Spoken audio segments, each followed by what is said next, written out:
இரவினை திரட்டி கண்மணியின் குழல் செய்தாரோ கண்மணியின் குழல் செய்தாரோ நிலவின் ஒளி திரட்டி கண்கள் செய்தாரோ விண்மீன் கொண்டு விரலின் நகம் சமைத்து மின்னலின் கீர்த்திகள் கொண்டு கைரேகை செய்தானோ வாடை காற்று பட்டு வயதிற்கு வந்த பூக்கள் கொண்டு தங்கம் தங்கம் பூசி தோல் செய்தானோ ஆனால்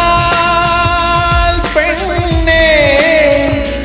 உள்ளம் கல்லில் செய்து வைத்தார்